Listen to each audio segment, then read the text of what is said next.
I know. It's pouring in Tallahassee. Shocking. So drive safe. It's a deluge out there. Tommy, we were supposed to play golf today, buddy. We wouldn't have been able to play. It's coming down.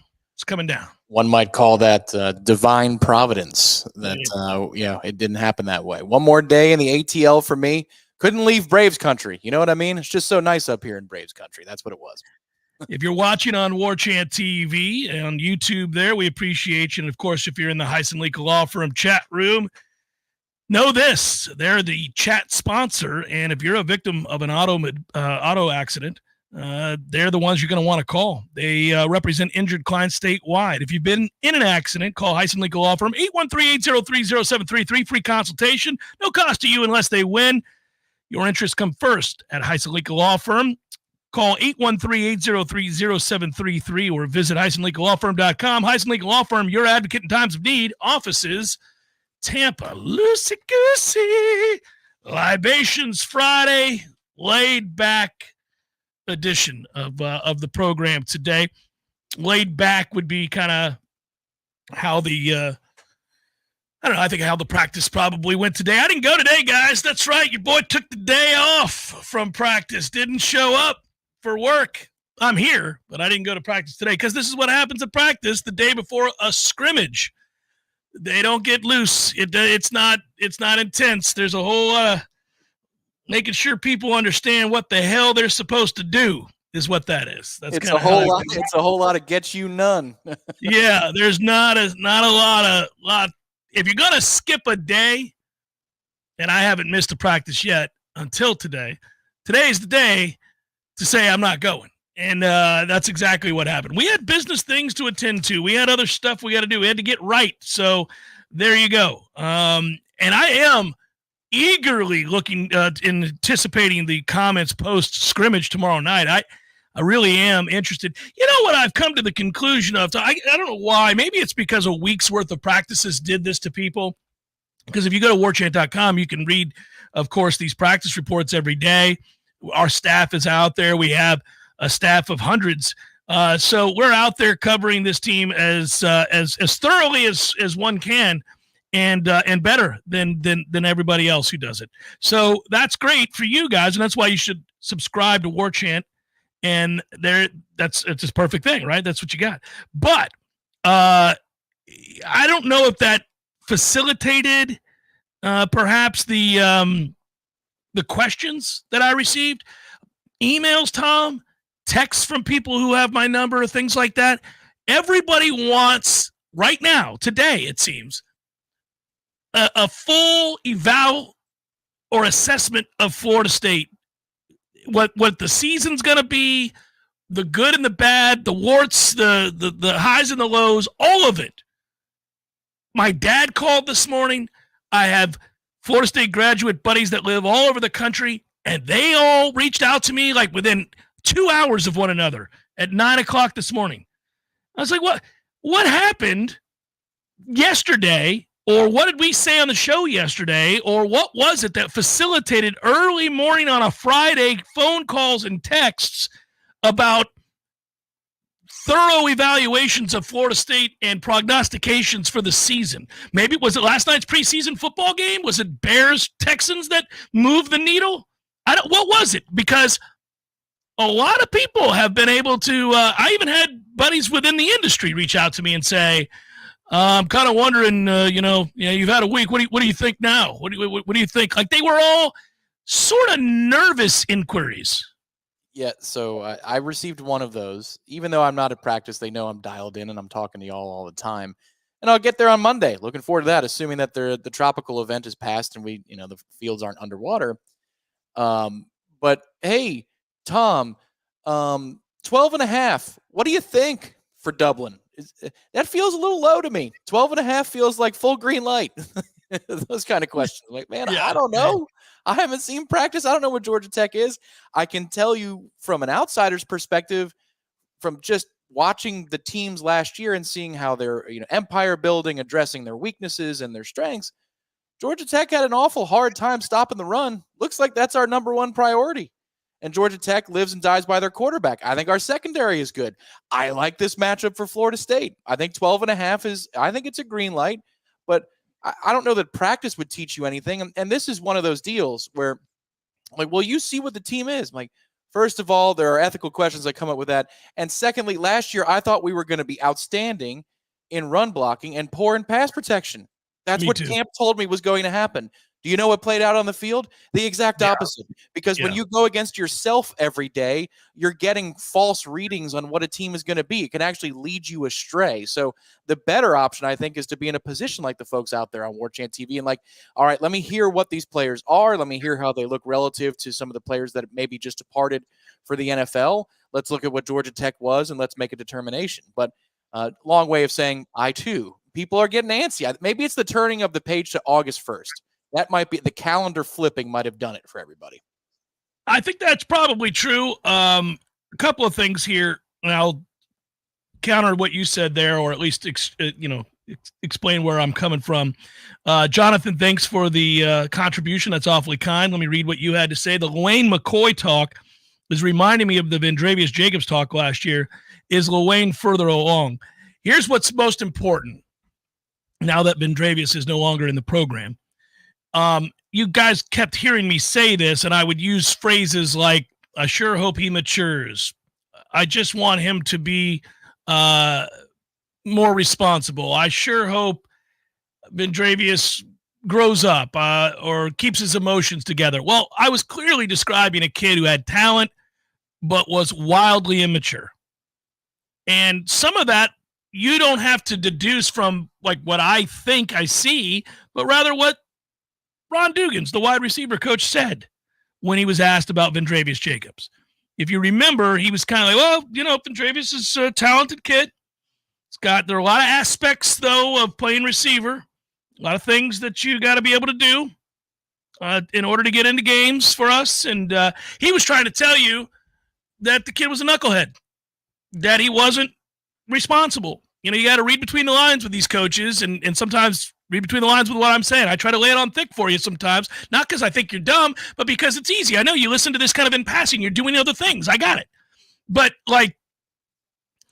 we're not allowed to just come out and say, hey, he missed 3 meetings and showed up to one of them high or something like that. You can't just say that, right? So, and I don't know if that's the case. I'm not speaking of that specific kid. I'm just saying – no, I'm just saying, we can't come out, you'll hear things, right? You hear things, and then you're like, I can't really go with that. I mean, A, I don't want to get sued, and B, I don't know how true that is. I'll leave that alone. But if you hear enough people chatter about a singular player and some problems, then you know where there's smoke, there's fire, that kind of thing. And when a coach says something like, oh, he's very talented, but there are a lot of aspects to playing receiver in order to get on the field for us you have to master. Okay, well, he's telling you the talent is not in question. What is? Right? You can figure out. So that's the biggest difference. You're not hearing any of that. There's none of that smoke with Lane McCoy. No coach has dialed back expectations. Nobody, because Lane McCoy gets asked about every day. Every day, somebody on the beat asks Mike or one of the other coaches about McCoy, or every other day. Maybe I'm being a little over the top, but every other day. They'll ask him. We just did yesterday. Corey asked him about Wayne McCoy yesterday, I think it was. And he said, yeah, he's, that's the answer when Mike said he flashed in the spring, had that minor injury. And I talked yesterday on the show about that's what kept him out of the showcase. And he goes, but we were impressed with what he did in the spring. We wanted to see if he could carry it over and how far along he'd be. And he's been real good so far. And, he tempered expectations a little by saying you never really know until we get into a game, and you never really know until you put him in certain situations. He was referencing the scrimmage. This will be an interesting scrimmage for Wayne McCoy, Tom. This is they are, in my opinion, it looks to me, they are very impressed with his athleticism and his abilities. I think they need to find out, and you won't know until you get into a game-like situation. How does he react to different looks at game speed, play in, play out? Where is he? Where is he? Can you get him to where you need him to be by the time you play Georgia Tech? Because if you can, the athleticism will take over. But can you get him in terms of knowledge of what he's looking at and the playbook, what they're doing, right? Can you get him ready to go by that date of the 24th? And because I think the ability is no longer something that they're testing. They got that down. They're like, oh, yep, there it is. The reason why do I bring that up? Because he's a freshman. Sometimes you see a kid in high school and he kicks everybody's ass in high school because he's the best player on the field, but he gets to college and all these guys were the best player on the field, and it takes some time. You lose your confidence in addition to having to learn a playbook, and you're away from home for the first time. And so all of those are huge adjustments.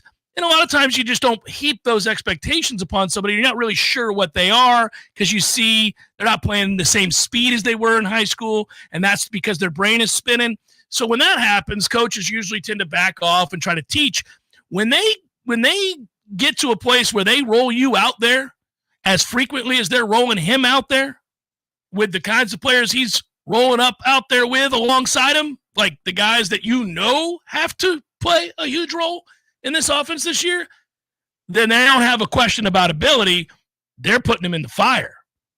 And I think it's fascinating. I really do. I thought, Tom, going in to the season or going into camp, because of the injury to Destin Hill, I thought, well, there are some candidates in the slot. There's some guys that, have to fill a bigger role because he is out in all likelihood with Destin, and we know, Mike addressed that. I kind of thought that Jaylen Brown would be a guy that they would turn to in the slot because of his skill set, because of his speed, because of really the player makeup. He seemed to be the best candidate to fill that role, and he may still be. Certainly he has, just like all these other guys, good days and bad days out there, so it's up and down for him. But he's so young, right? He hasn't played a ton of football, so it's the same type thing. You're kind of like, I don't know how quickly can they get people ready, and I don't know how they want to use, and I'm not speculating on that. Don't want to get in trouble with Mike, but I'm really not speculating on that. I don't know how they want to use McCoy in terms of, specifically how he would line up. But he's a guy that gets a lot of run, and so I think he's going to play. So that's a long-winded way of saying, let me lend some clarity onto these LaWayne McCoy talk, because we did talk about Vendravius Jacobs just as glowingly a year ago, but things play out differently for every player, and it is based on your skill set, true, but it's also based on your maturity levels, your ability to adjust, your ability to understand the playbook, how quickly you can make those adjustments. And so in that sense, I think McCoy is further along because I don't see a hint of immaturity there. He is brash. I've said this before. He's not lacking confidence. I'll tell you that. So how would you compare the two in terms of their game? We were talking about the suddenness and comparing, I asked you the question, I think, earlier in the week about LaWayne McCoy. Who would you compare him to, like a former Nole that fans could relate to? But this is kind of more for my purposes because I know what Vendravius looked like. I was at all of those practices. The explosiveness out of his breaks reminded me of a young Rashad Green. Doesn't mean he was as good. It was just that there's this knack that certain route runners have that it seems like they're speeding up, even though they're cornering and slowing down. They're breaking back on the ball. They're breaking in, they're breaking out, but it's just there's explosiveness. And that's what Rashad had. It wasn't a 40 time. It was his 0 to 60 acceleration, his agility that was off the charts, and that's what made Rashad special. Vendravius had a little bit of that. So how would you compare McCoy's explosiveness, his athleticism to Vendravius? Is he like that out of his breaks? Is it straight ahead speed? Is it he can make a miss in a phone booth after the catch? Like, how would you categorize his skill set? The Cush is right, by the way. Ja'Kai is your slot. Ja'Kai gets used a lot of different ways, and I'm talking about the rotation, by the way. I'm not talking about a starter. I'm just talking about rotations. So I want to declare that. And then the closest thing, McCoy doesn't do any one thing that wows you. I now know why you weren't moved. You've seen limited numbers of practice, by your own admission, and because of the back and forth, and you'll be here this upcoming week. But I will tell you, Tom, I have been interested in what makes him tick, why he's been so effective. Now, clearly, he's got real skill, you wouldn't get recruited here, and you wouldn't be on scholarship to play wide receiver at Florida State if you didn't have a little something to you. So, that's a standard. There's a baseline level of skill that one has to have.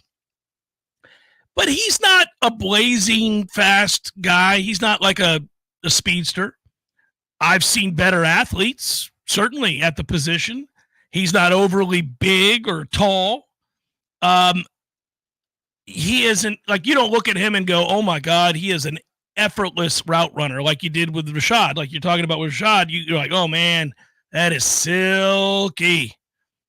He's not that. You're never going to look at him and be like, oh, he's silky smooth. No, not really. I just think that every one of his skill sets are above average, right? So put together, it makes him very effective. I think he's got obviously above average speed for a wide receiver. I think he's got above average strength. He does a good job catching balls that are contested for a wide receiver. I think he's an above average route runner, but not an elite route runner. I think he's a lot of those things. And if you are a plus in 7 or 8 categories that you're judging a receiver by, most receivers, even the truly great ones, you'd be able to look. Jerry Rice did not have blazing speed at all. Jerry Rice had average speed as a wide receiver. Nobody looked at Jerry Rice and thought, man, that dude's just going to run by you. No, that's not how Jerry Rice was described, but Jerry Rice is widely considered to be the greatest receiver in the history of the NFL because he was really good at everything. Really good at everything. He was fast enough, strong enough, tall enough, big enough, ran perfect routes. That was probably his greatest strength. But, he was also in incredible shape, never tired throughout a game. You never saw him suck and win. He went to great lengths to be in incredible shape. That's famous. I think, I'm not telling you Wayne McCoy is Jerry Rice, but what I'm saying is like that kind of thing happens where you look at somebody and you go, I don't really see it. Most superstars or most guys that make an impact early, you're kind of awed by something. If you think about it with defensive backs, Tom, when we saw Jalen Ramsey, we instantly went, whoa, who is that big and long that runs like that? That's crazy. Right. The one thing I saw with LaWayne that I'll liken to another Noel, his first step change of movement skill, however you would define that. It's almost like something you would look at in a cone drill. If you're looking at combine drill, it reminds me. A short air, like first step. The greatest way to look at it is you're in a punt return situation. It's an easy one. You're flat-footed. Here you go. And this is just a test of how quickly can you get started or change a direction. He's got a little bit of something there. Like Keon Coleman had it. Keon didn't have great top-end speed. That was why he got drafted 33rd instead of in the top 20. Keon had that last year at punt returning. Greg Reed had that as a punt returner. That would be the guy I'd compare to. Just whatever that first movement is, it's smooth, it's sneaky, and guys end up looking foolish. You make a guy look foolish because he's anticipating you're going to be in one place, and he comes up with nothing but air. It's almost like Olay. You have some sort of matador in you. That's the thing I've seen from McCoy, but again, limited action. So I'm looking forward to assessing more. It's just that an answer is developing, it sounds like. If he has a good scrimmage tomorrow, and it's more situational tomorrow than game-like, so they're going to get into red zone, third downs, and so forth. They're going to put them in weird spots. But if he does respond to that challenge, you need another solid player or two at receiver. And I don't care if it's a freshman. It would be great news if it's LaWayne. Yeah, I don't care who it is either. I always want the best players on the field. Marcus, to your comment, Vidravis is no longer with the program, and they miss you with that perhaps, but he caused problems in the room and had to go. So there are knuckleheads all the time. You're right, that can play at a high level, and you put them on the field because they're really, really good at football, and you put up with the rest. But there's also a bridge too far, and there's guys that are more than just disruptive. They cause problems with the team in the locker room. You could lose your team because you keep them around. And those kinds of guys, I don't care what program you're at, they got to go. And that's the stuff they don't tolerate here, and that's what happens. So, and I'm glad it's that way. Listen, none of those guys that are coaching over there are like choir boys wanting to make sure that everybody is a perfect citizen. That's not how it goes. But you do have to have some character, and you have to do what they tell you to do. And if you're not going to do that, you got to go. So it's worked out well. Their room, that locker room, is probably one of the best in football. We've talked about that quite a bit. More importantly, because I don't play on the team, I just listen to the players who bring it up over and over and over again. The ones who have played here and then left, and the ones that are here now bring it up all the time as one of their favorite things about that culture that Mike's created. So it's important, and they went 13-0 last year, so plenty of good players are on the field. And I would guess that they'll be really good again this year. I think the whole trying to figure out exactly what this team is fun, because there are a lot of question marks. And as I've said over and over again, they seem to have a lot of answers coming down the pike. How quickly can they get there? And that is admittedly an intriguing question. I don't know the answer to that. They may go through some rough patches where they're not anywhere close to as smooth out the gates. Think about how great they were out the gates a year ago when they stomped LSU. Now, LSU's defense was certainly a big part of that, but Florida State was healthy and ready to roll and experienced and talented everywhere. And it's like the second you saw them in that first game against elite competition, you thought, whoa, they've got athletes, they've got talent, they've got experience, they're well coached. This is going to be a fun year. I think this might be a case where you're like, well, I don't know exactly when they're going to hit their stride. Maybe they hit game one, Aviva, Dublin, Ireland. Perhaps. Maybe they don't.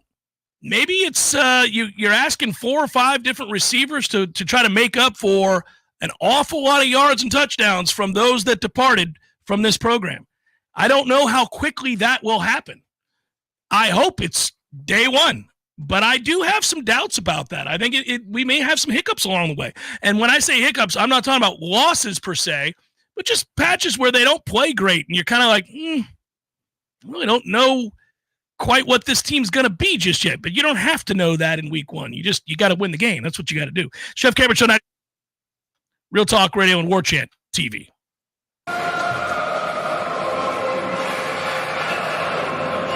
There he is. It's Marvin Jones Jr., everybody. He's been here every day.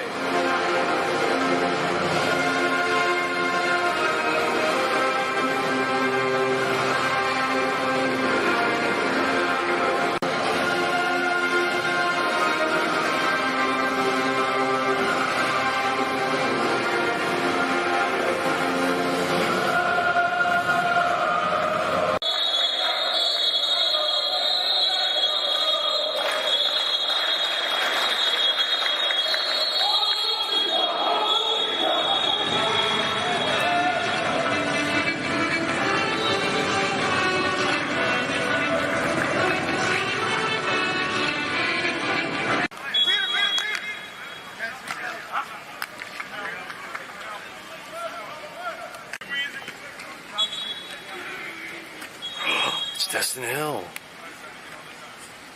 He's not in pads, so everyone relax.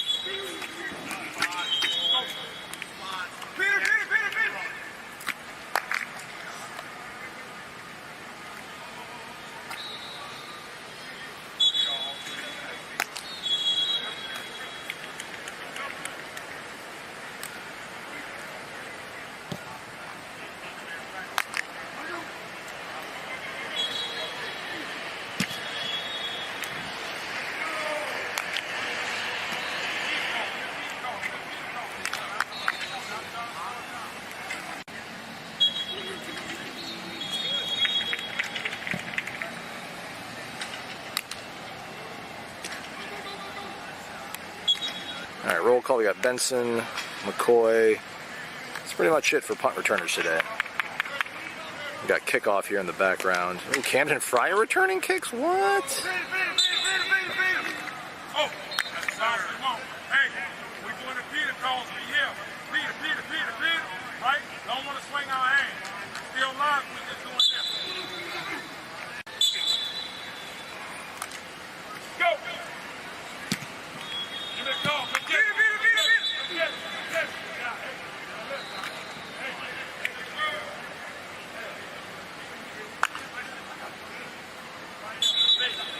That's Croman Hawk. Give me a helicopter. And then Trevor Jackson. Helicopter. Let's see what that means. Let's see what Master Romano does for the helicopter. Oh, dude. You see what that was, everybody? Like how it just wobbled side to side like a helicopter rotor. What a freaking pro. Master Romano, dude. Cooking.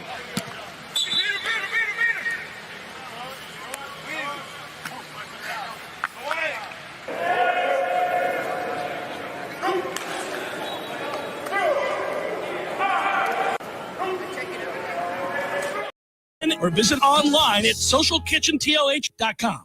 Science-backed, technology-tracked, and coach-led. Hey, Jeff Cameron here. You've heard me of Orange Theory Fitness and the proven track record of science-backed interval training. Well, now Orange Theory Fitness has done it again, adding more ways for you to improve your health and look your best. In addition to the always great standard workouts, OTF has added Tread 50 and Strength 50 for those in the mood to just lift for an afternoon or attack those cardio goals for the day. Take the guesswork out of exercise. Make sure you're getting the most out of each and every workout. Orange Theory Fitness, location Midtown Tallahassee and Village Square Boulevard. The Jeff Cameron Show is a production of the Warchant.com Multimedia Network. Check out Warchant.com today for the latest news inside Florida State athletics. That's Warchant.com. Now, back to Jeff on Real Talk 93.3. I think I asked you yesterday, but I didn't today when we talked earlier. Did you watch any of the preseason game? Did you watch the Hall of Fame game? I didn't touch it. Nope. I wasn't ready. Now, I've seen the highlights. Highlights, but I've seen some clips of how it played out. I know that Cam scored. That's awesome. Cam Akers got a touchdown last night. So, no, not ready. I'm really almost saving myself. I feel like I'm saving myself, sir, for Monday, assuming that we don't have an underwater facility here and we get barred from practice.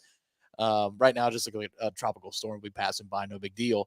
But I can't wait. I can't, all of these clips. I'm playing these things during the breaks almost as my own little therapy session because I miss camp. I miss it terribly. So I can't wait to put my own eyes on it on Monday.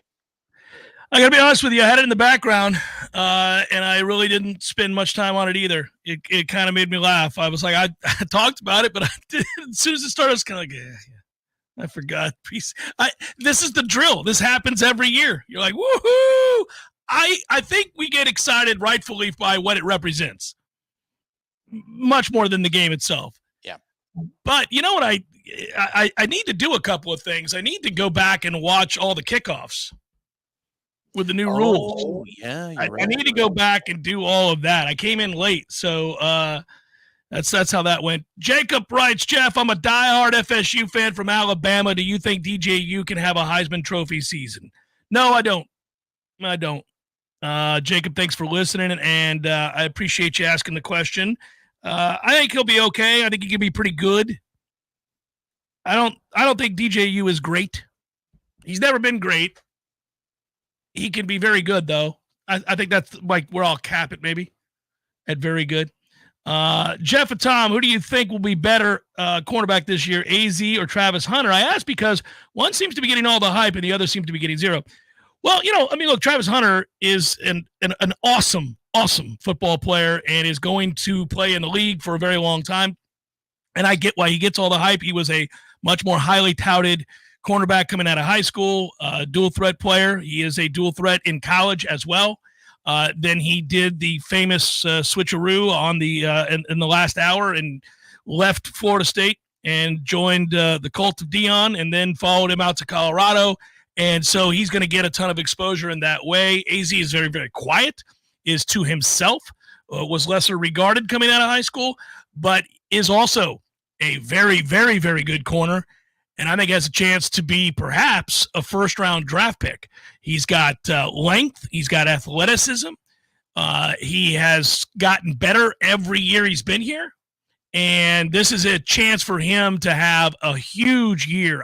The corner tandem, obviously, of Rosario and Cypress, I feel very good about. Ventrell is going to be the guy we thought he was, I believe, when we got him in the portal coming out of Virginia. He was so highly touted, and everybody had expectations way up here. We've addressed this, but it's not that he played poorly last year. He just wasn't a huge game changer. He didn't make big differences in those games. You just thought of him as just another guy. I think his status will be better than just another corner. I think he's going to be a plus player for you. And so those two corners, our two starting corners, I think are the best in the ACC. And I think probably have a chance certainly to be two of the tandem anyhow. I think groupings at that position, maybe in the country. It's a tough question to really answer. I'm not trying to be extra fair to Hunter, but degree of difficulty for him is higher. He's playing both sides, so that makes it tougher to be just a corner.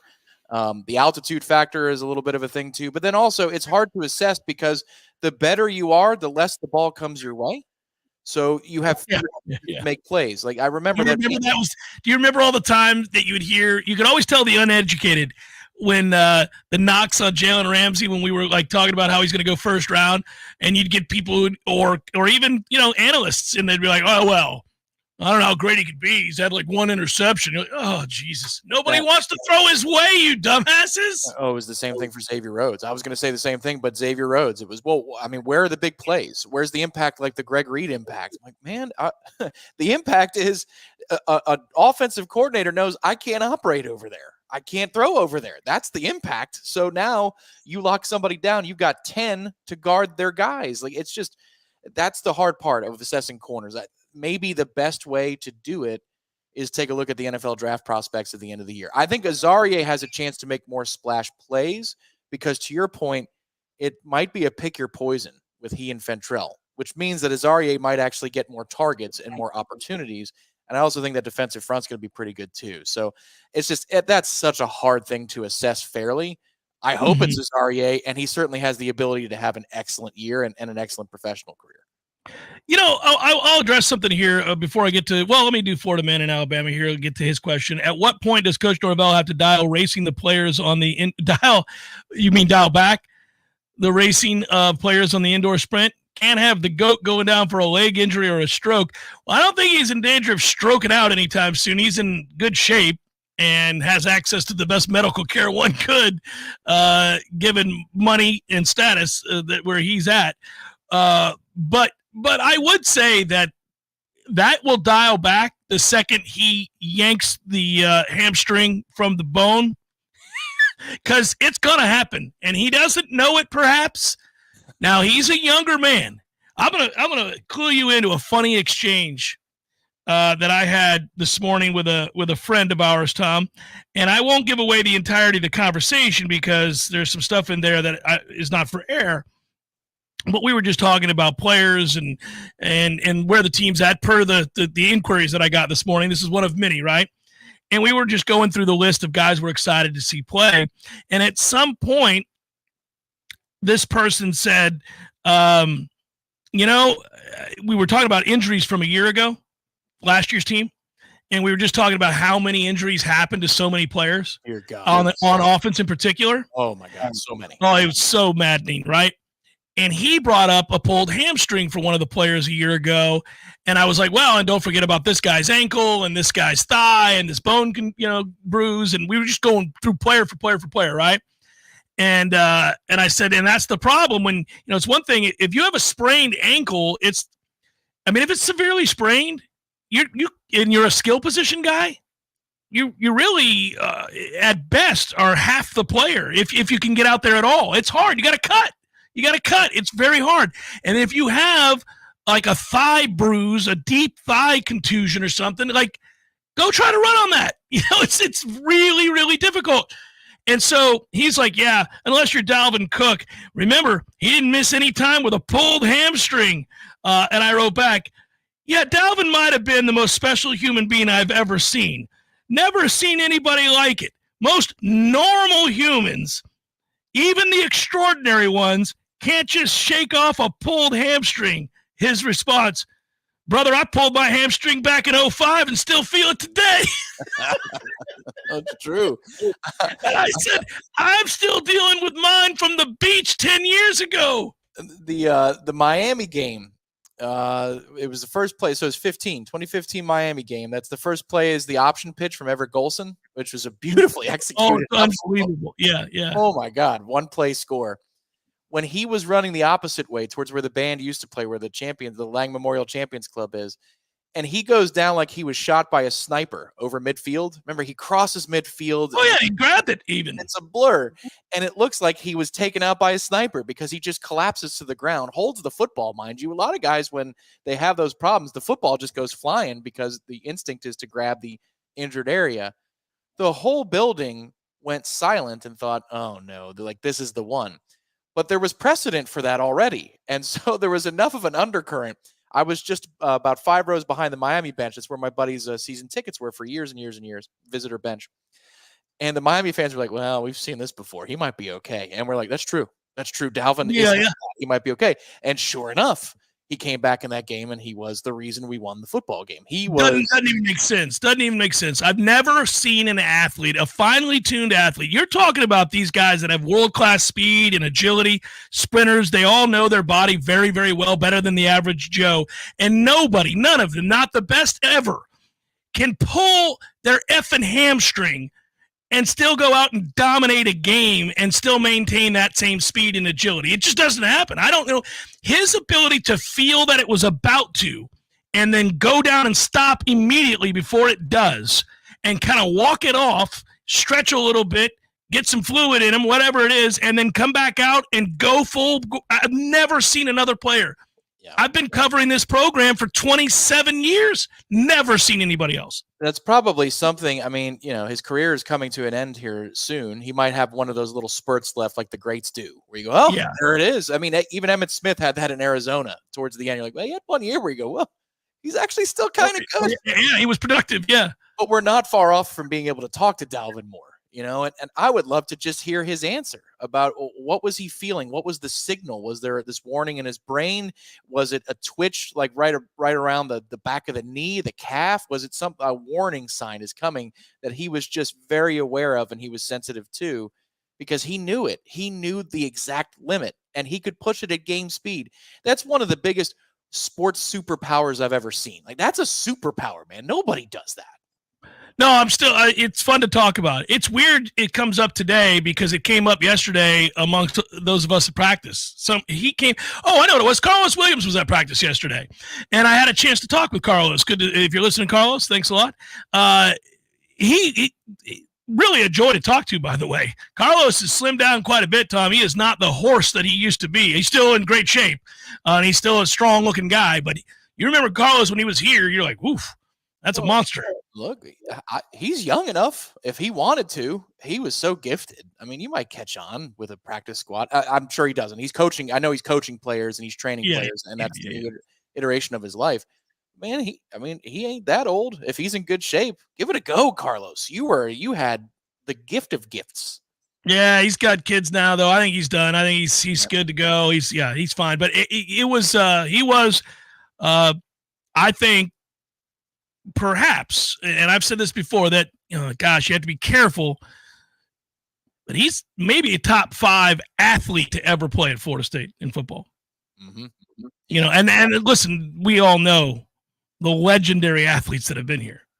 So it's hard to just willy-nilly throw that out there like that. Like, I don't like doing that, but he was more athletic than people realize. Like, and people knew he was a good athlete. What I'm saying is, like, you come in, you're a safety, and you play linebacker against Georgia Tech. You move to running back.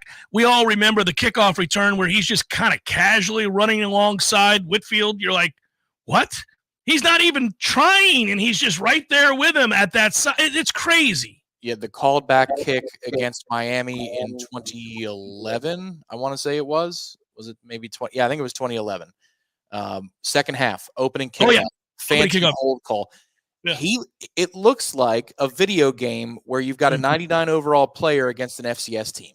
And that's Miami. Like, look, Miami hasn't been diddly for a long time, but they do have athletes who can run. They always have. Yeah. And he's making them look like he's playing a Class 2A, 0-6 football team in high school. That's how fast he's running by all those guys. Oh, man, there are so many moments with Carlos where you go, but the thing about that speed is, again, it's paired with the size. You can't be that big and run that fast. You shouldn't be able to. That's how people get hurt, like trying to deal with that. That's how Ernie Sims broke a Joker's jaw on kickoff, because Ernie Sims is put together at 235, pure muscle, and he's only 6 feet tall, so he's stocky, and he's got the strength of Hercules. Like, you shake that man's hand, and you're embarrassed by how strong he is compared to you, and I don't care who you are. That's kind of strong. That's how you get like that. That's how you go down and destroy. The old kickoff rules, I mean, those are insane. I mean, back in the day, we used to create, I was on kickoff and kickoff return, and we had to create the wedge. I hated it because people were torpedoes into that wedge. You had to sprint back and turn around and set. And if there was a guy like Carlos or Ernie who had that kind of speed with that kind of size coming, you barely got turned around and pat. You were getting lit. I hated it. Every year, Cameron, you're going to be back on kickoff return. Damn it. No, I don't. I hate it. Much more fun to go down and cover kickoffs, though, because you could be the torpedo. And I like that. Yeah. I didn't want to be on the receiving end of that. I like that. Carlos was the most fun torpedo to watch that I've ever seen. Now, I get it. I don't have encyclopedic knowledge of when I was in high school or prior of watching special teams plays for Florida State, the way you do when you live up here and you're a student. But, man, it was just like as they were golden foot, or what'd you call Dustin Hopkins? What'd you call him? Goldenrod? Something like that. No, I can't. What did I call him?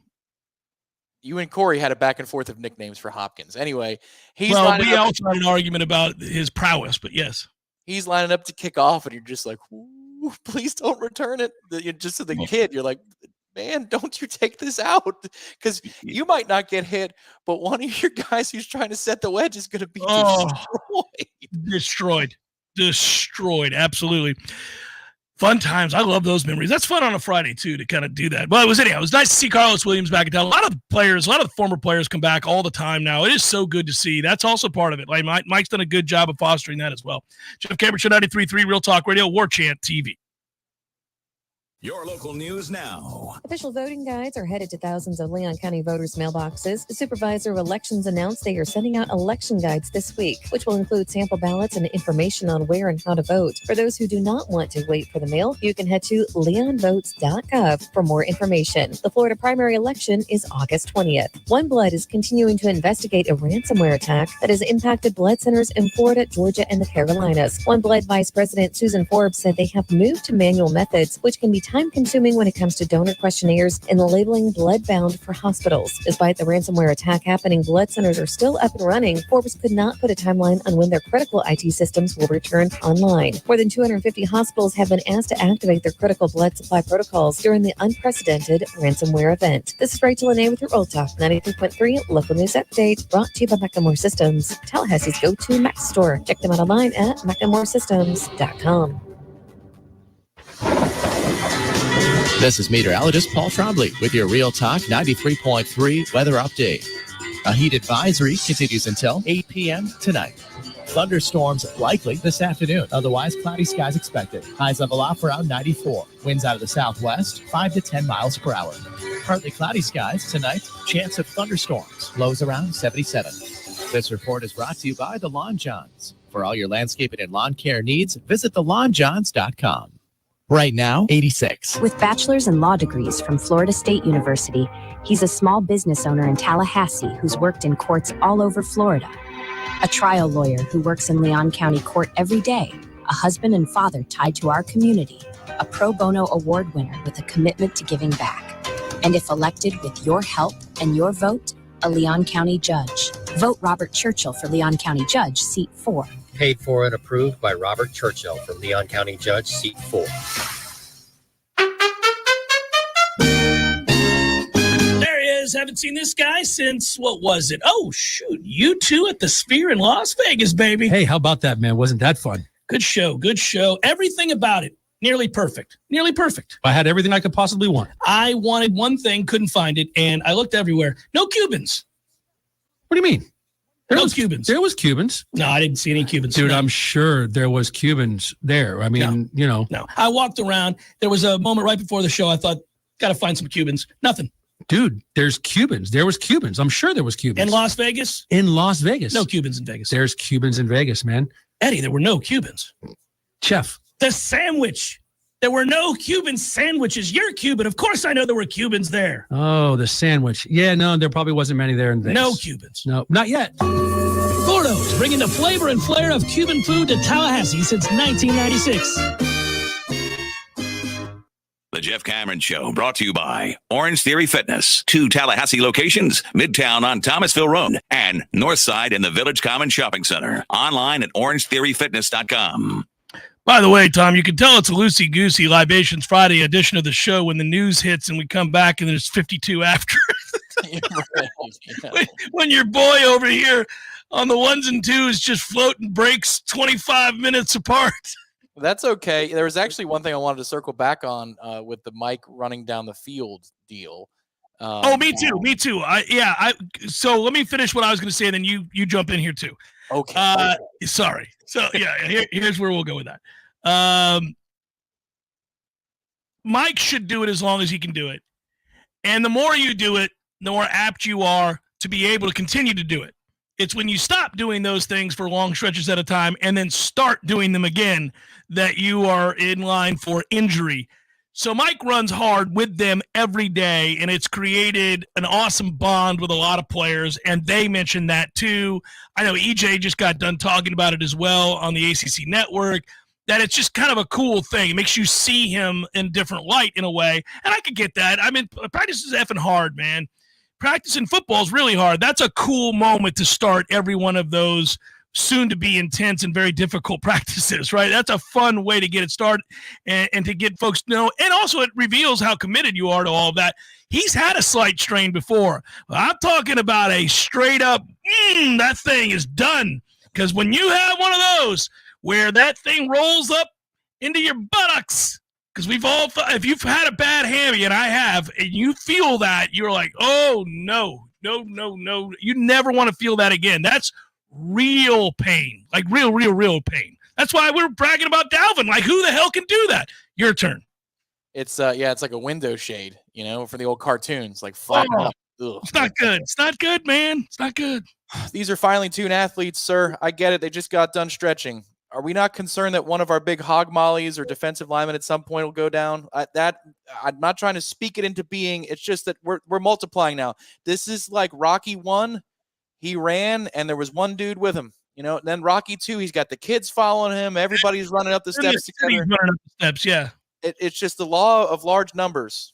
I'm just watching large numbers of dudes that are very important to us running 100 yards when they don't necessarily have to. It's not really what they're called on to do during a football game anyway. And the more it happens, and I see 4 guys and 7 guys. And you're like, come on now. I don't need one of those guys when they're filming during an open portion and go down. Yeah. To lose one of your this is a wood table here. I am knocking away, but that always makes me nervous. I don't care about Mike's hamstring.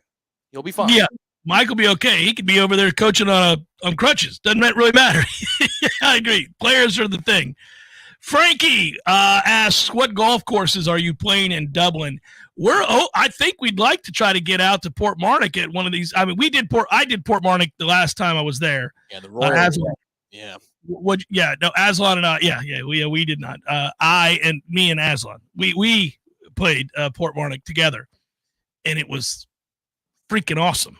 It was really cool. I thoroughly enjoyed it. You're going to have to call in a favor for that one because I know it's booked. This is their season. It's booked up. You're going to have to go to the head honcho if we're both to be getting out there.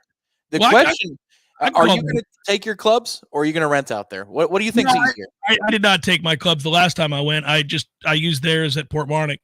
I don't love doing that. If we were going on a golf trip, I wouldn't do that, but we're not going on a golf trip. We're going to do work and to be part of FSU football coverage and all that stuff. We're just hoping to escape for the day.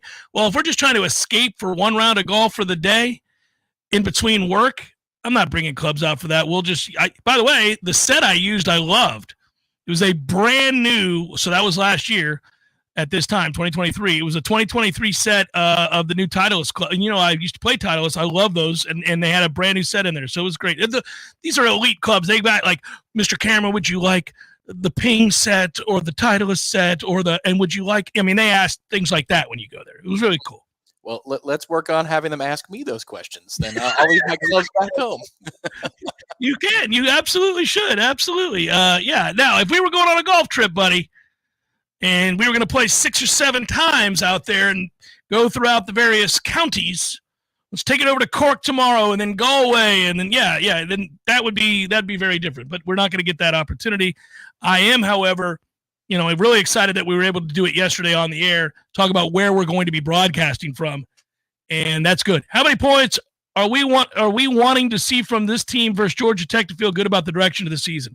I don't know if it's a total, Cody. I think it's a style.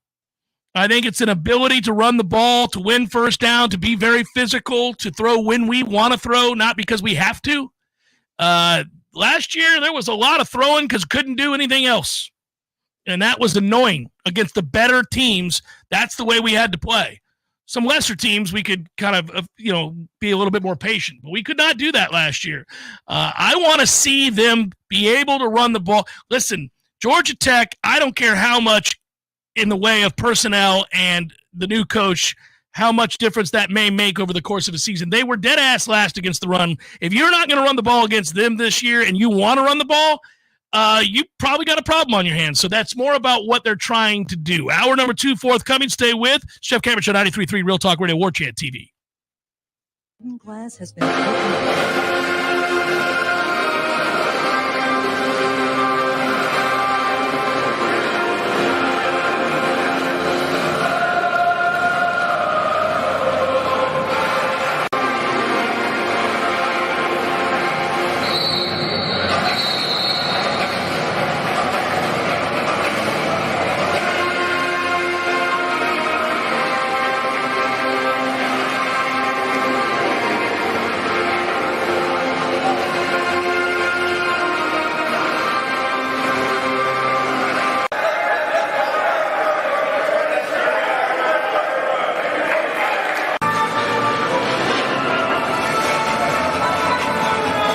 So this is going to be probably the most boring practice that we've shot so far. It's the day before scrimmage, so they're gonna do a lot of lighter work, a lot of cross training. So this looks something like football. So we'll see on this for right now.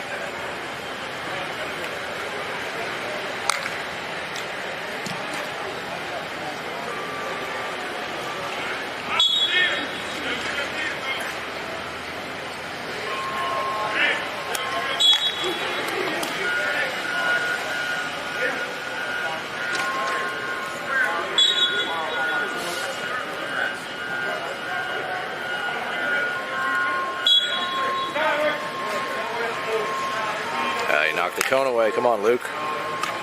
Tighten up.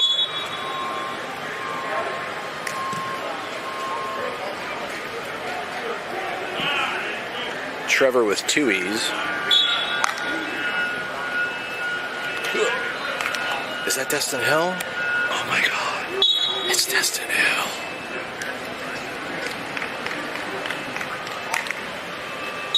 It is.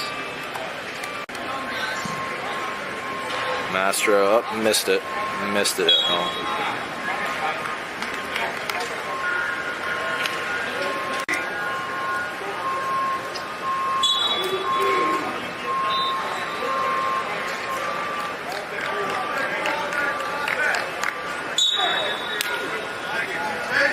Pretty clean. I like it as well. I like it too, Destin.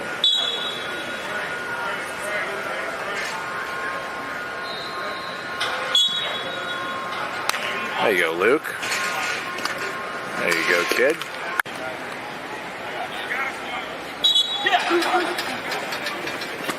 Oh boy.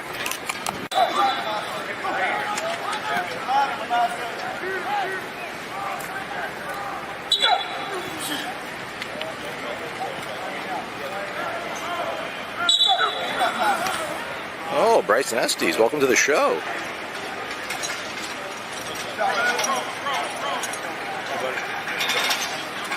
Kill him. Yeah, I didn't get enough offensive lineman footage the other day, everybody, so here we go. It's day 2. Richie Leonard. Secret handshake. All right, we got it. Now they're going inside.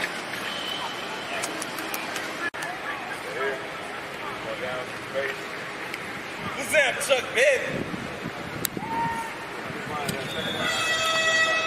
There we go.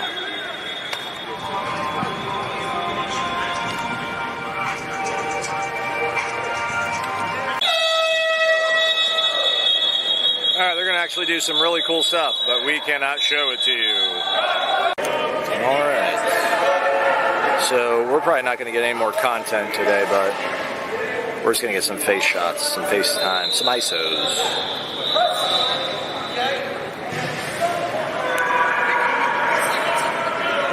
Jonathan Daniels.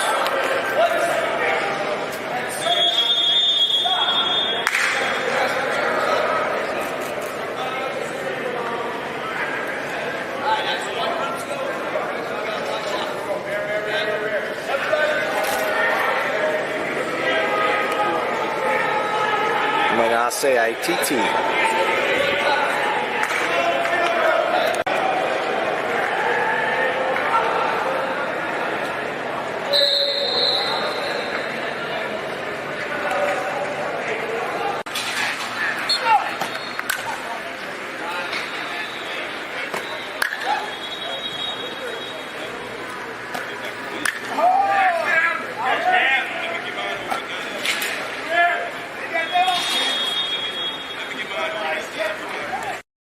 Starts with a first step, a daring step. But what they don't say about first steps is that you have to keep going, taking step after step, and eventually you take a big leap, accomplishing more than you ever thought possible. After 57 years, Tallahassee Community College is soaring even higher, and we're now officially Tallahassee State College. We invite you to take a step and visit Tallahassee State College. Learn more at tsc.fl.edu. Searching for the best place to host an event for your friends and family? The Golf Club at Summerbrook is more than just a place for a round of golf. It's also one of the best choices for hosting and celebrating the most special days in your life. From rehearsal dinners and baby showers to corporate banquets and kids' birthday parties, you'll receive amazing personal service and attention to every detail when you choose the Golf Club at Summerbrook. Find out how affordable it can be and call us today at 850-894-GOLF. That's 850-894-GOLF. Honey, I'm home. We're in here, honey. So why are all my friends here? Have a seat, Dave. We need to talk about your problem. Problem? I don't have a problem. Dave, you do have a problem. A problem with your grill. Here's some pamphlets from Hearth and Patio. They are waiting for your call to help you upgrade your grill. If you or someone you know needs a grilling intervention, call Hearth and Patio today at 850-727-4282. That's 850-727-4282 or hearthpatiotallahassee.com.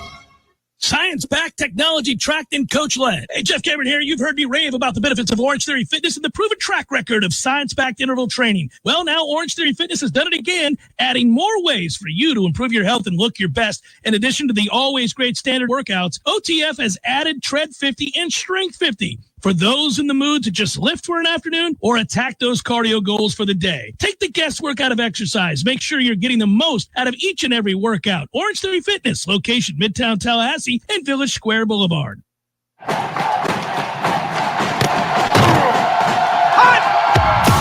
Broadcasting live from Florida's capital city, this is the Jeff Cameron Show, brought to you by Orange Theory Fitness on Real Talk 93.3. Now, stop what you're doing and listen closely. It's time for the Jeff Cameron Show in 5, 4, 3, 2, 1.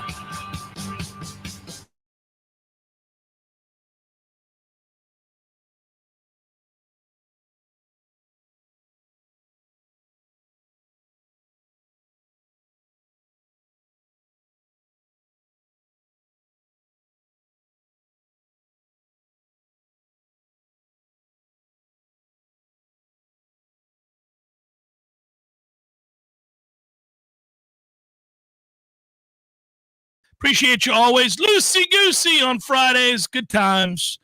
Good times to be had by all. Thanks for being with us, and hope you're well. And, yeah, this has kind of been a fun, laid-back answer questions kind of Jeff Cameron show on a Libations Friday. I feel like it's about to get, I don't know, it's already busy, but it's about to get really, really busy, and so we don't have as many of these laid-back kind of moments just yet. It's been a fun one so far. That's fair. But still, I'm getting sized up for the red zone. There is a red zone left, and that probably is the one last serious thing of the day. But it does feel like a get right, get set day.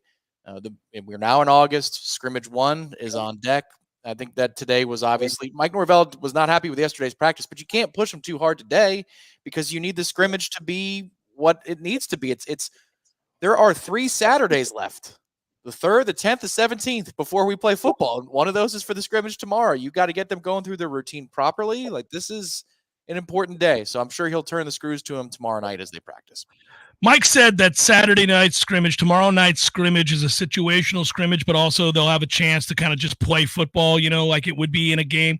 I think he's going to make sure, we kind of talked about it last hour. If you've got a kid like a Wayne McCoy who's been as impressive as he has been, you want to put him in some uncomfortable situations. You want to make him do some things that you haven't had to see him do just yet. You take the training wheels off a little bit because, as he also said yesterday, look, I can't be out there on the field with him once the game comes around. I need to know unequivocally that he can, I'm adding to his comments, but what's implied there is that you need to know unequivocally that he can do what he needs to be able to do with any play that you call. Any play that you call, you need to know if he's going to play, if he's going to impact this team this year, and it certainly is trending that way. Then you better be sure that you can have him out there for all situations. And I think that's what these scrimmages will be for. The practices during the week are the opportunities to teach and to inform and to correct and to, have the dialogue. The scrimmages, certainly they'll go back and watch. They'll go in the film room together with their segment groups, and they'll break down the good, the bad, and the ugly. But in the game itself, other than those situational moments, you just got to let them loose and let them make those mistakes. You got to know what they're going to be. What does he not know? And that goes for any player that you haven't started before. There aren't too many. There might be some guys that you don't have to worry about that with when they make a mistake because you've seen them play, 30 games for you. But for a lot of these newcomers, and Florida State has a lot of them that have never suited up for Florida State, including the quarterback. So you've got a quarterback, a running back, a wide receiver, whoever the other tight end is going to be. Well, Jackson West, if he gets that spot, if he wins that spot, he's been here long enough. But, man, most of these guys in these game moments are going to be doing it for the first time in a Florida State uniform. Well, one of the opportunities for this season is that the way the bye weeks are laid out, I think it stands to reason anyway that you'll run more basic things, more core plays in the beginning of a season, and then you'll expand as the season goes along. You throw counter punches and wrinkles. You're setting things up in games 1 through 3 for games 4 through 6. Like, we all know those things happen. But this year, it lays out so nicely with the bye week structure that you can do that more naturally. You can spend time and devote time after you play Boston College on a Monday night to install for your next few games. Then after Clemson is over, you can install for your next few games. I think that's one of the benefits of the bye week structure is they might want to find their core plays that can get them through game 1 and 2, and maybe a couple of wrinkles that they can set up for, SMU or Clemson if they need them. Like, these things are on film. We now know what we're going to play off of that. But it's just, that's one of the opportunities here that you don't typically have with 3 bye weeks. And just get down what you can do for Dublin and then for the home opener. I had another dream about this team. This is the second one in 7 days. The first one I told you I dreamt, I think I said this on the air, that it was the game in Dallas. It was the game against SMU. That was my first dream. This dream was specifically about our game against Georgia Tech, although I don't remember in my dream the setting being Ireland. It was just a game. It was probably a doke in my head.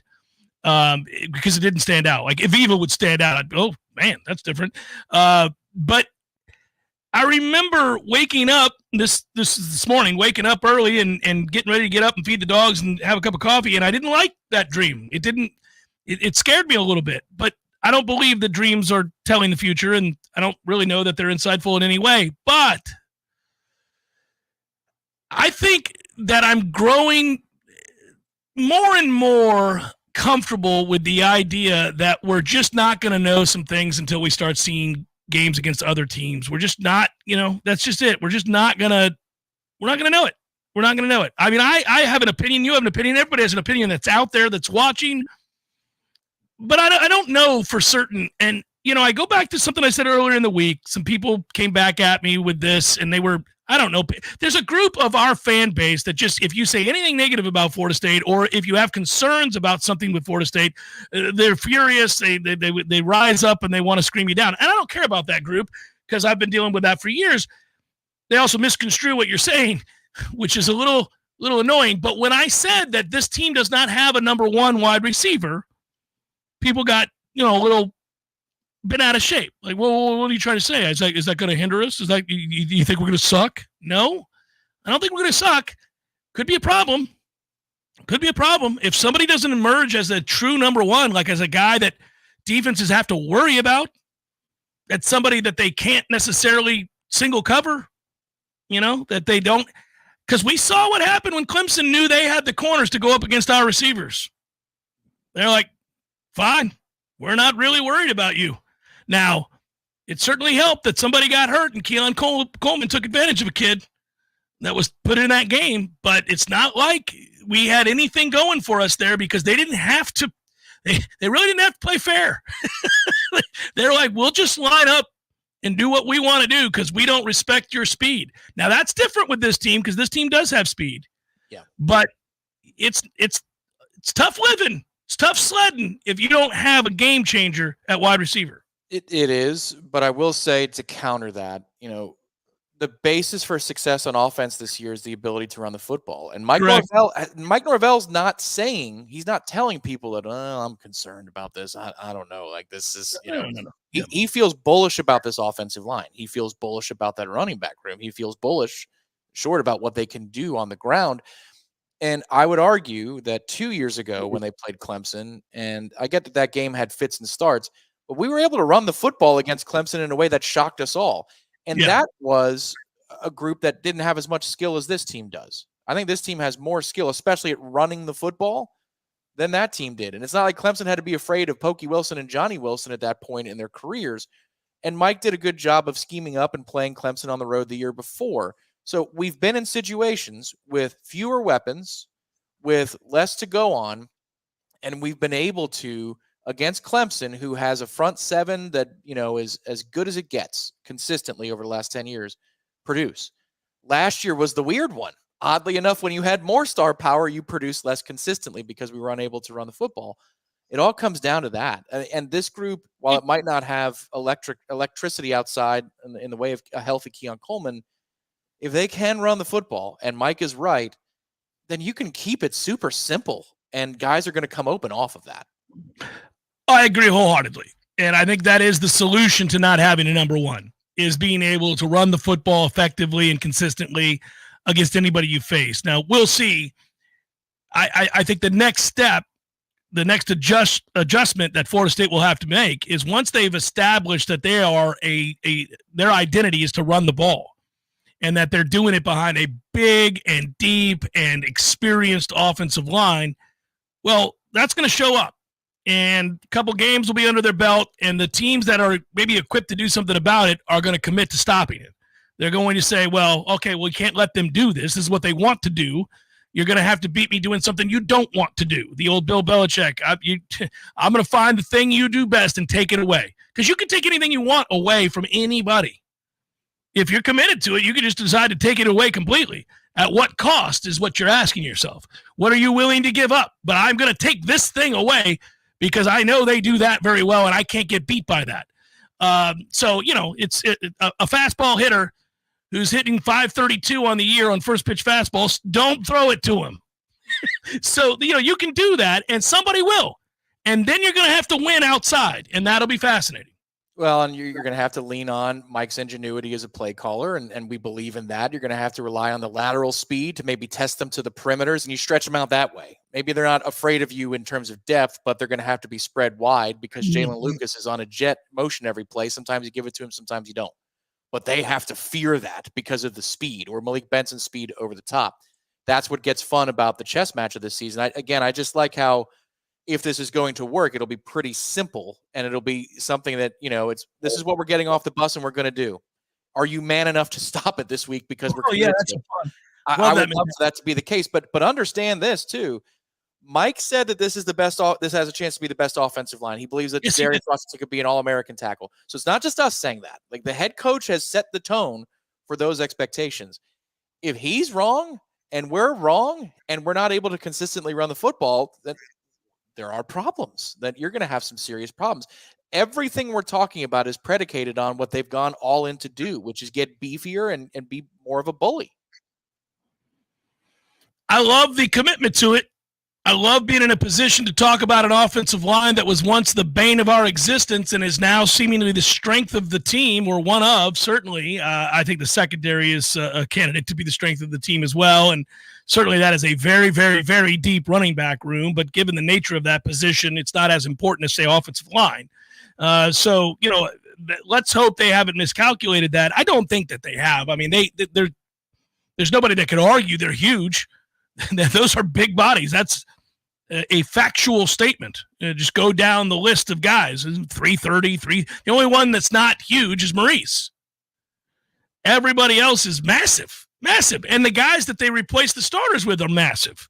They got a lot of beef there. They dedicated themselves to it. I like Alex Atkins. It's a big year for him. It's an important year. This line's got to carry the day. There's a lot of pressure on this group to be as advertised, to be the reason that we're able to dictate terms and not the other way around. Everybody knows this. We talk about football, offense and defensive lines win these games. But in particular, when you don't have a special player, or at least one that hasn't emerged yet as special at wide receiver, you have to be able to run the ball. And so, you don't have a choice in the matter. Some teams can kind of pick identities based on those personnel groupings that we talk about, but this one is wanting to run the ball. It has to run the ball. It's everything that will be right with this team if they go on to have a great season. And if they don't, it will be because that group wasn't good enough. That group let them down, and then they didn't have a special player that could overcome those things. We were talking about Dalvin Cook last hour. Dalvin Cook overcame a nonsense offensive line. It's one of the few players I've ever seen at running back be able to do that, but he could make you miss in a phone booth, and he routinely made guys miss behind the line of scrimmage before somehow turning a 3-yard loss into a 7-yard gain. Everybody thinks about the special plays. Those were the plays that made things happen for Florida State because he avoided those losses. This group has to dominate. They have to be very, very good. If they are, it'll be the first group that Mike's had here that carried the day because he's had to scheme around those deficiencies. What'll be interesting to me is if and when you get into situations like 3rd and 1.5, 4th and 1, what do they decide to do? Because Mike Norvell can tell you about his confidence level in this offensive line by having DJ in that situation hand the ball off rather than use his own 245-pound frame. And the better example would probably be 3rd and 1.5 or 3rd and 2, because in 4th and 1, I don't think you mess around. I think you let DJ do what he does. You use the numbers advantage. You go get your first down with that hoss. That would be the play call for me. But I want to know, it's a critical situation. Second quarter, Georgia Tech. It's a 10-3 ball game. You're kind of backed up in your own territory. Do you trust? You need a first down here. You're winning the ball game, but let's not give them the ball with good field position with 4 minutes to go. Not a critical situation, but it's not an unimportant one either. What do you call in there? You going to give it to Roydell? Or are you going to say, I need DJ in the situation? Because if you hand it to Roydell or Lawrence or whoever, that tells me that the feedback that Mike Norvell got in fall camp says, I don't need DJ right now. I'm going to save him for the big moments because we should be able to block it up. I can't wait to see when we get to those moments what he decides to do, because that's going to tell everybody more about camp than anything else. Is like, how does Mike assess what he has in front of him? You're going to see, in my opinion, though, and I agree with all that you just said there, but I do think, Tom, there are going to be there'll be a version of Mike we really haven't seen yet, and that version is the one who punts.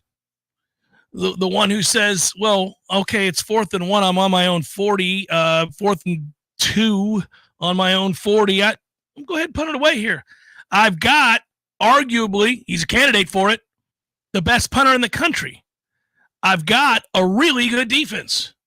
We're trying to establish a running game that wears people down over time. I'm flipping the field and saying, okay, see you next at bat. I mean, it's just, that version of Mike has also not been around really. He did it in the ACC championship game because he had to.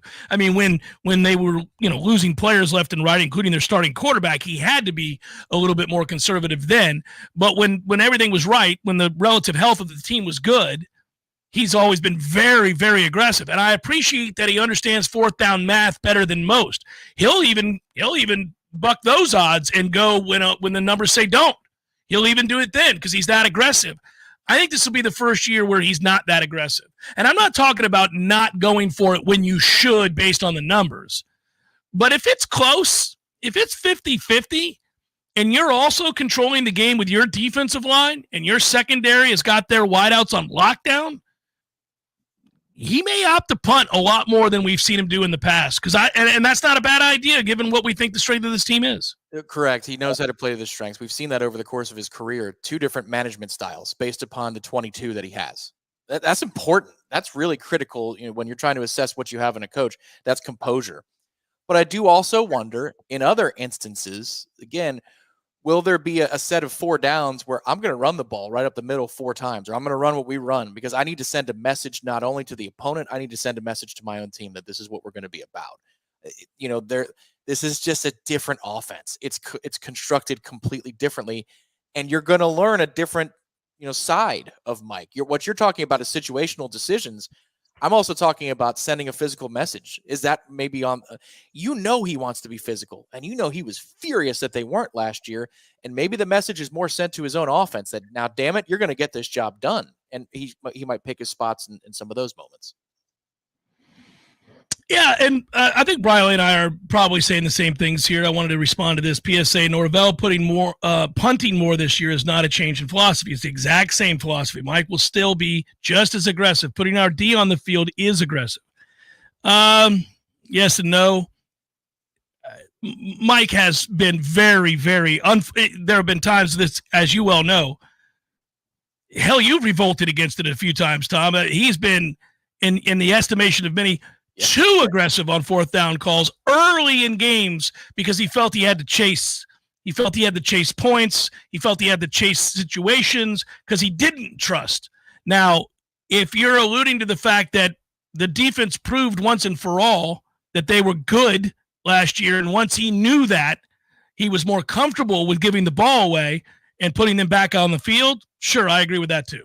Well, and that's fair. Again, I think there are different philosophies. I think he's shown that there are different ways to manage a game. Like, I need to win the game now, or I need to not lose the game now, and it's the second quarter. Versus, I'm going to play the long game, and we're just going to take this thing all the way. And I don't think you can score 17 points, Louisville. I don't think you can do it. Not on this defense. He played that way because he knew, obviously he didn't think they could, and that was right. And that also changes the way you call things on first down and second down. Like there's this whole trickle down effect of all of that on how you decide to manage. And he shows great composure and great maturity and poise, all of those things that some coaches just don't have. Like, I'd argue that that's one of Sean Payton's weaknesses. Sean Payton, for all the love that he gets, and I know I do a lot of bashing, but I'm speaking seriously, he'll call a trick play for no reason just because he wants to show off, and it can short circuit some things. Like, I think the Stephon Diggs miracle game got short circuited by a trick play call that had no business being run. Right. The guy was open. They didn't hit it. You know why? Because a running back's throwing the ball. Like, dude, you're just dominating the line of scrimmage. Don't get cute. Steve Adazio did this not once, but twice. Our guy did this. Our guy did it more than once. What are you doing? I would argue they had us beat more in the rain in 2014 than they did with the great start in 2013. We might have still come back in 13. Well, we would have come back and dominated that game in 2013. Yes, sure. In 14, he had us on the ropes, and he calls a trick play out of nowhere. And it's just, my man, keep it simple. Like, what are you doing? And Mike shows that ability. And also, to your point, that's last year's defense that he made those decisions for. We will now see what he thinks of this year's defense when it is 4th and 1 at the 46-yard line on our side of the 50. You're going to get a window into how he feels he needs to win games and what side of the ball is going to do that for him. I wonder, really the only question mark with this defense is a little bit of question surrounding the depth on the defensive line. Like, what's the quality of the depth of the defensive line? And then the linebackers. I feel great about the secondary. I feel great about the starting front four for Florida State. I just think you got some question marks about the depth, the quality of the depth behind that group, and then you got to see what is this linebacker unit going to be. Now, again, modern football, a lot of times you just have two linebackers on the field. It's not nearly as important as it once was. Still matters, but not nearly as important as it once was. But I do still think you don't know there. You don't really know how good is Blake going to be. How good is Cam Riley going to be? He's had a good camp so far.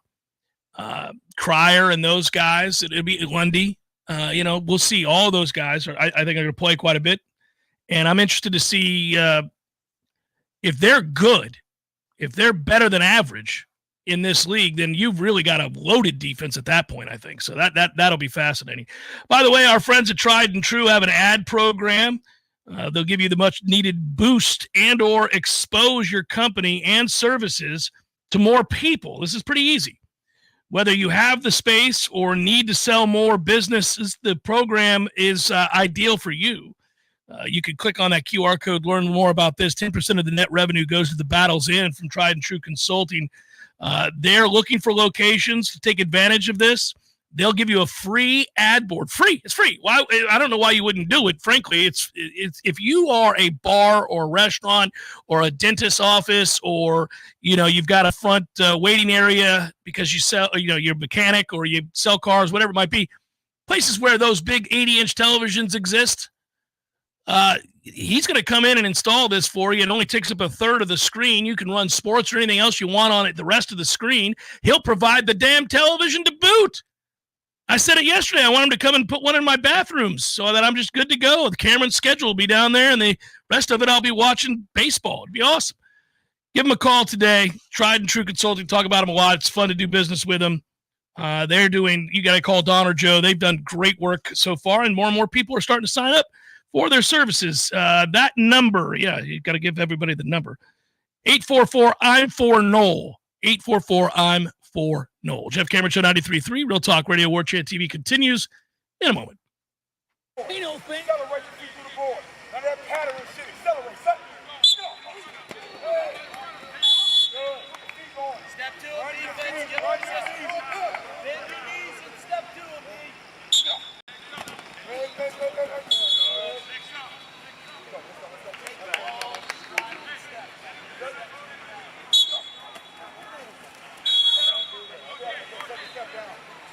Drive.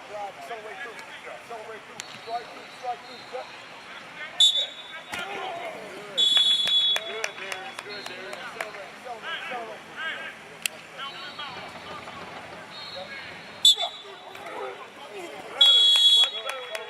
Middle weight. Get your middle weight on your opposite foot. Right. You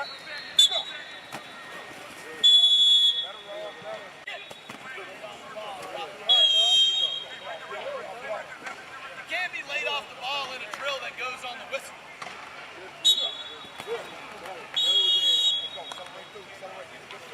Right foot into the board. You get rid of that.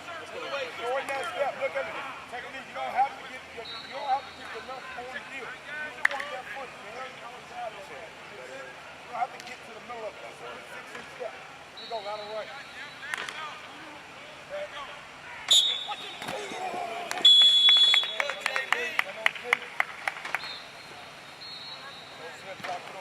Tight step right here.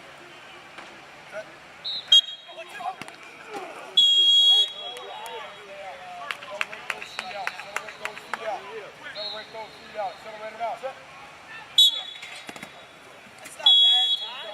not bad. Drop your hands. You're going to squeeze those elbows. Squeeze into your body. Too slow, James time.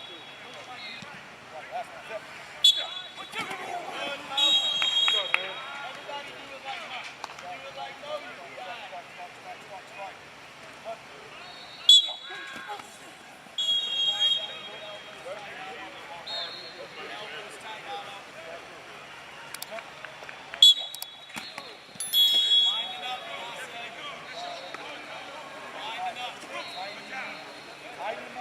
Punch with your hips.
The benefits of Orange Theory Fitness and the proven track record of science-backed interval training. Well, now Orange Theory Fitness has done it again, adding more ways for you to improve your health and look your best. In addition to the always great standard workouts, OTF has added Tread 50 and Strength 50 for those in the mood to just lift for an afternoon or attack those cardio goals for the day. Take the guesswork out of exercise. Make sure you're getting the most out of each and every workout. Orange Theory Fitness, location Midtown Tallahassee and Village Square Boulevard.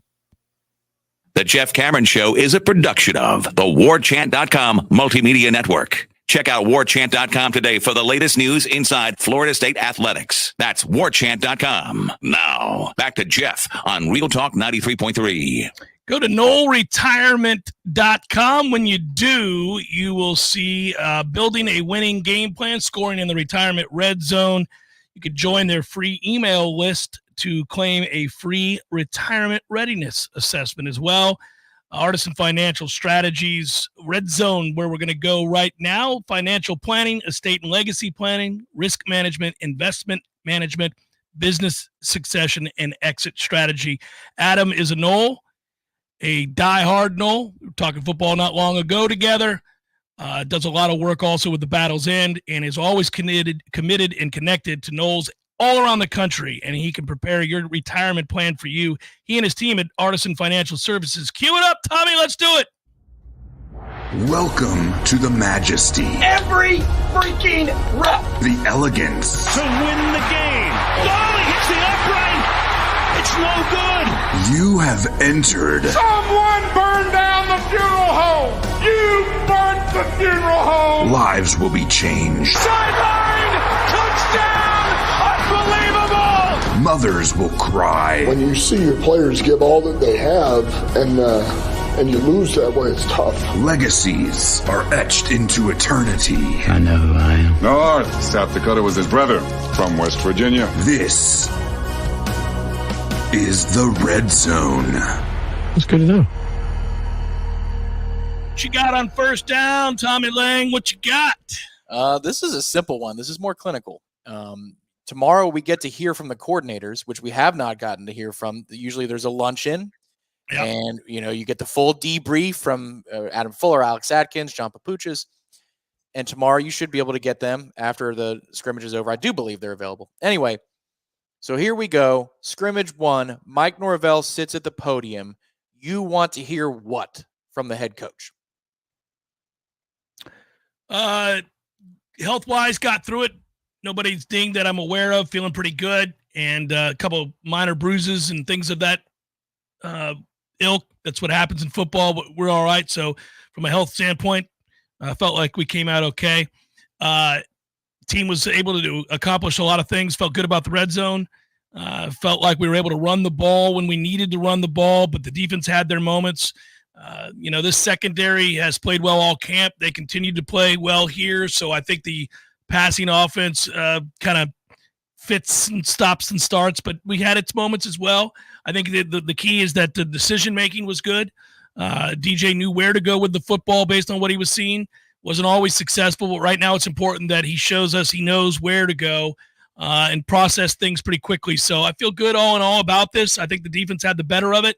But again, from a health standpoint, we came out all right, but we were able to run the ball a little bit too, so the offensive line stood out to me as well. Next question. Okay, I like that. And I feel like if we look at the transcript tomorrow against the transcript of what you said just now, we might be able to find a couple of similarities, and I'm hoping that'd be good. I feel good about that. So I just looked up our media schedule, and it shows that Adam Fuller is available, but I don't see any of the other coordinator names. And that's okay because Mike does the offensive side, so you're going to get enough insights. So you can guess where my second question is. Adam Fuller's first go of it. So there's going to be questions not only about the scrimmage, but also how has camp gone so far? What do you want to hear from Alex Atkins tomorrow night that would put your mind at ease? So what do I want to hear from Adam Fuller? We're really fortunate. We've got two really experienced corners and a very experienced safety who is very vocal and physical and kind of sets the tone for us on the back end there. We also have a lot of young guys that we're trying to get worked in there. It's you can't play everybody, but you have so many talented guys. You want to get them at bats as well. don't have a lot of worries about our starters back there. So it's kind of a fine line between how much I need to see out of them in a situation like this, because they're going to need some reps in a game-like situation, but also how much do I want to get those young players out there and give them a crack at it and see where they are in their development.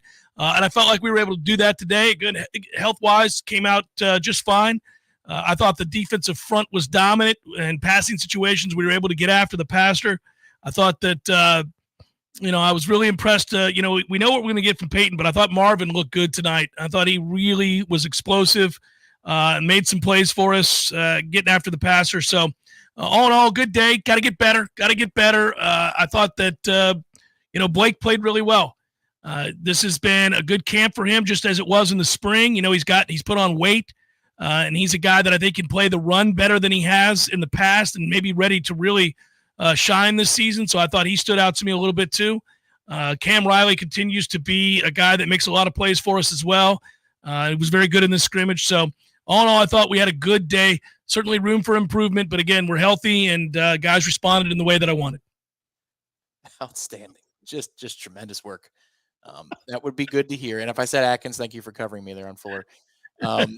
The third question, I guess, as you've nailed it, this has been a great scrimmage. I think we're in a nice position here. When you start mining for information, what do you actually want to hear? And not from the press conferences, which they're actually pretty giving. We hear intel, and generally speaking, the coaches say what happened. Jimbo you might go like opposite day with Jimbo on some scrimmages. He's like, I thought it was a great scrimmage. Yeah. And then you would hear from somebody that was there watching the scrimmage and they were like, they were awful. Especially if you said, I really did. I'm like, I know you really did. Okay. So that means that you're lying to yourself, just like you're lying to us. So when you're mining for intel, what do you want to hear about either young players? It doesn't matter. Like, what players do you want to hear about and good news about? Okay, well, I think it's important that Lil Wayne continue his progression here. I do think he needs to be a contributor and a player that they can feel like they can trust. So Lil Wayne McCoy, I'd like to hear his name mentioned as having flashed again, even in this scrimmage setting. I think it's important that, though, Benson have a good day as well. I don't know that he will. I think this is the problem when we're looking for information regarding the offense. The strength of this team to me is the defense, okay? So we're going to start with that. So your strength early on is going to be your defense, I believe. If that's the case, then this offense, rightfully, because offense is always behind defense, especially early in camp and especially in the first scrimmage, or the offense is always behind the defense.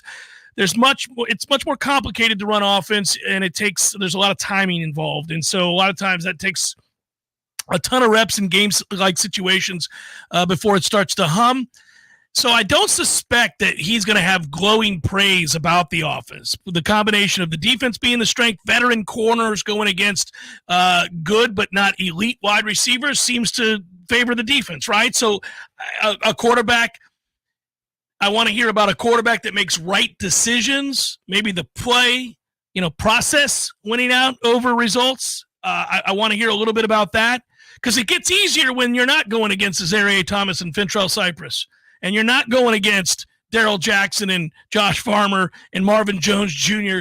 and Patrick Payton. Things get a lot easier. Like, Georgia Tech don't have those dudes. Most people don't.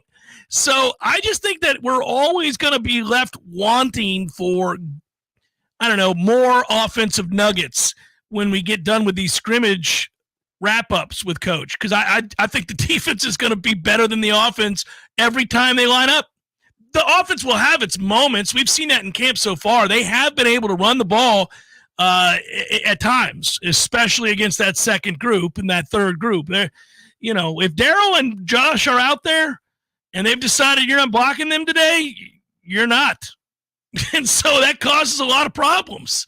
And that doesn't mean this offensive line isn't good. It means those two dudes are going to play in the league, and they're big and really tough to block.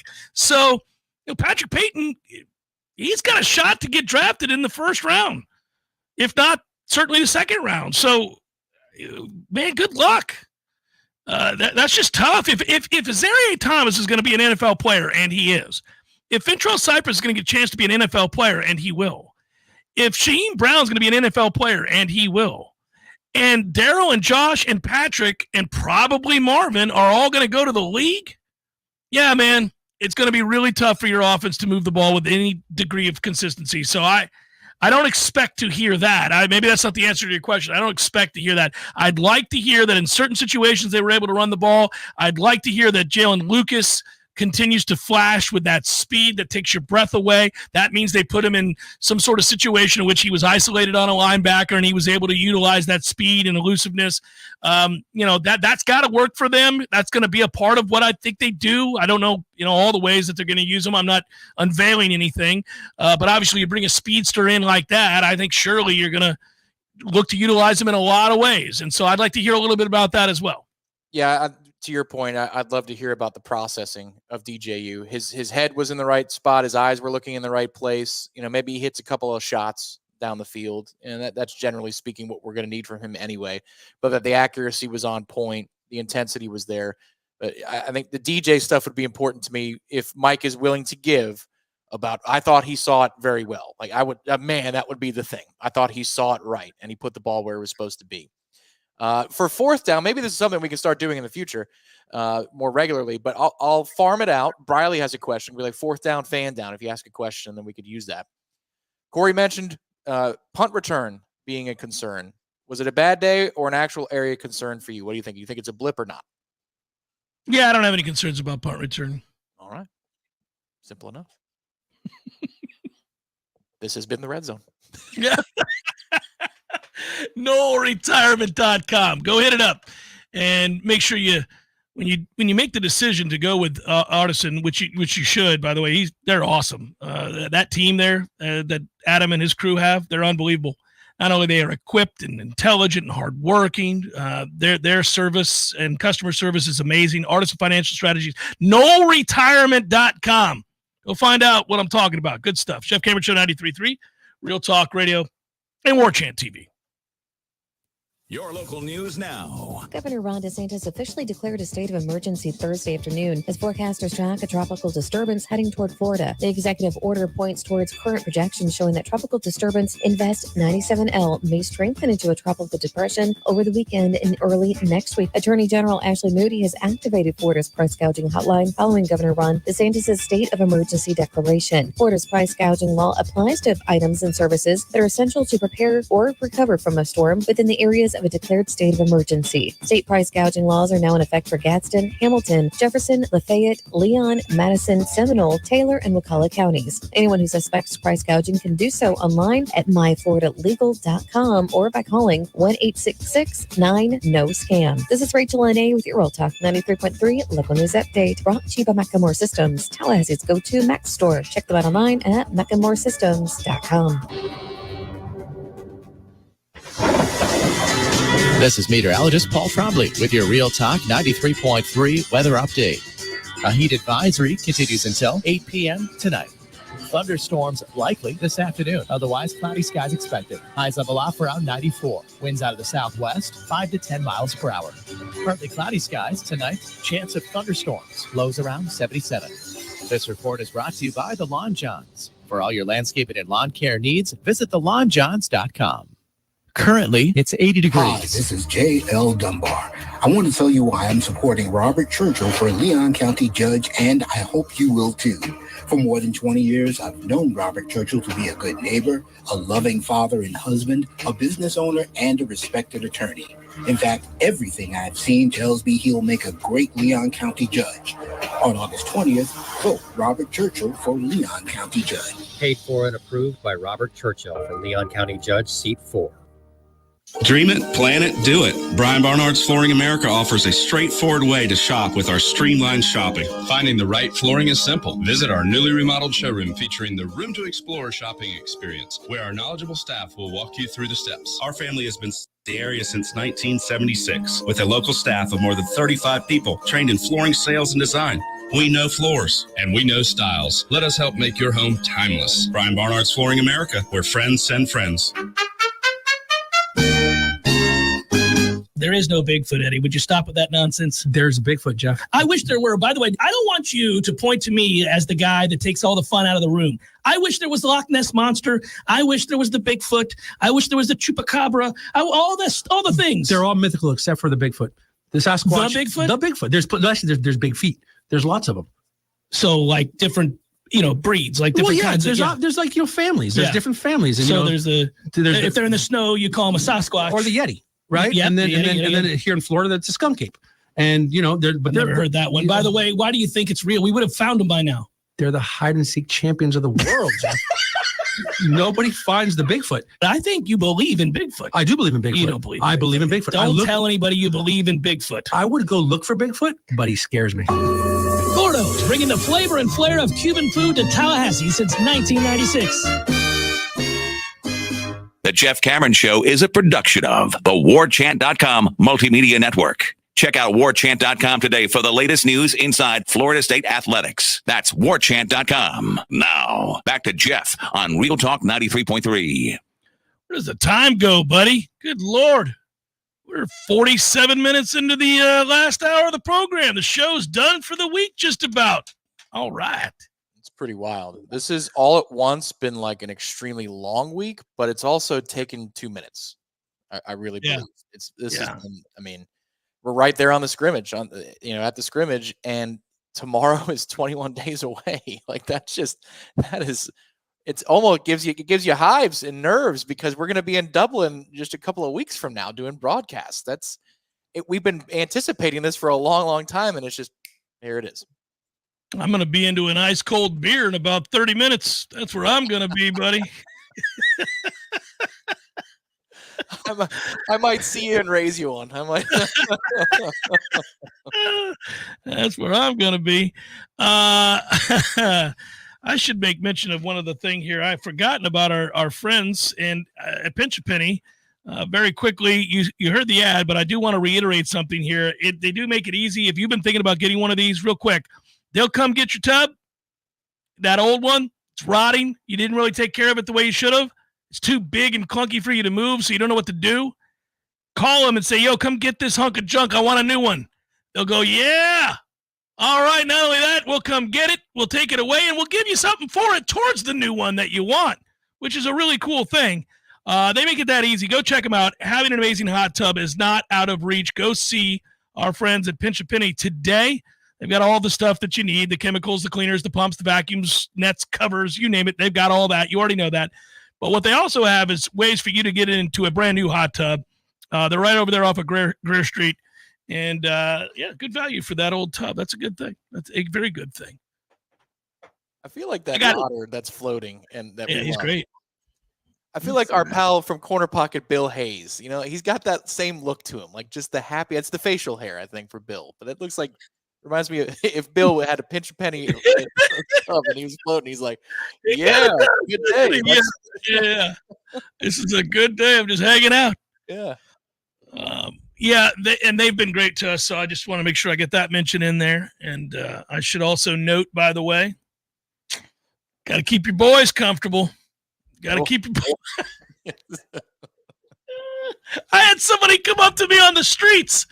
Manscaped's going to be happy with me, Tom. Manscaped has got a new customer because of me. They were laughing at the ad, and then their curiosity got the best of them because I keep talking about the crop preserver, not the duster. Yeah. There is no dusting being done. This is all about preservation. Yeah, the soother, aftershave for down there. You keep it together. Keep those boys in order. Also get their new boxers. Cupping, Tom, cupping. Well, yeah, that's also a term that's used. Remember when Dice K would do the cupping and you'd see the big marks on his back?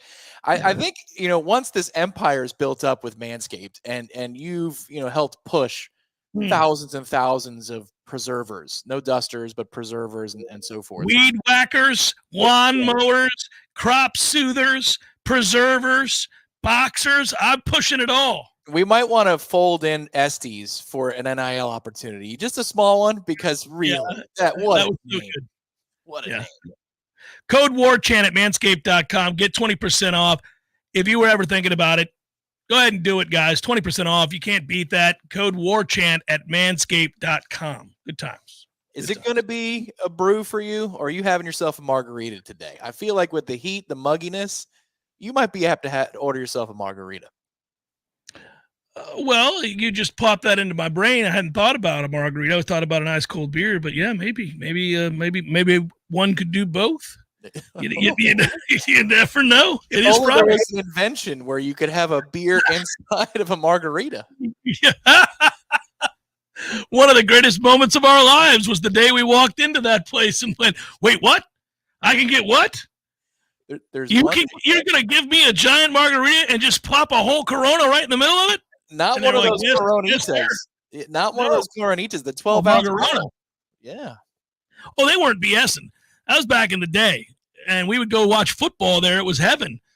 What a way to kick off the first quarter. Yes, I will have a margarona. It was heaven for you, but I had to be at the studio at 6:45, 7 a.m. the next day every week to do the high school show. So, yeah, it was fine, all fine and dandy, but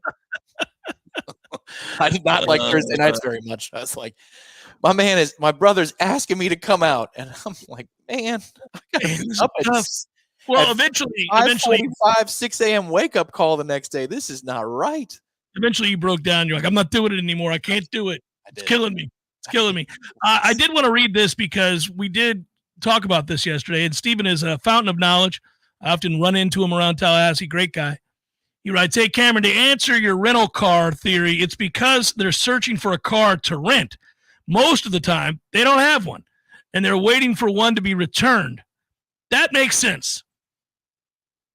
But I will tell you, it can't be the only reason, because we've been, like when we were renting a car at LAX, Tom, we looked out the damn window and there were hundreds of cars out there in the lot. There were hundreds. It's a big airport. And so my man still had to, he had to type and type and type and type. So I got to tell you, I had an excellent experience when I was out in San Francisco with Alamo. They were fantastic. You just walk out there and they're like, "Hello, sir. Welcome. Does this car suit you?" I'm like, "It does. Wonderful. Here are the keys. All right. This is your gas guide. Go ahead. Yep. Go ahead. Wonderful." I finally finalized. People are probably like, "What?" I finally finalized my flight to Ireland this morning. And I know. I finally did. And I was trying to do so many different things. I don't want to get into the details, but I was trying to do a bunch of different things. And one of the things that I'm reminded of is if you haven't done the thing where you don't have to wait with the TSA and all that, you got to do that. It's awesome. Not having to wait in any kind of a security line is very important to me now. It didn't used to be, but it is now. It's like, "So long, suckers!" Walking on, it's glorious. This is also why the 6 a.m. flight is an excellent flight to take. And I never would have said that as a kid, but right. You know, I could go from where I am in Rockaway to JFK in 15 minutes.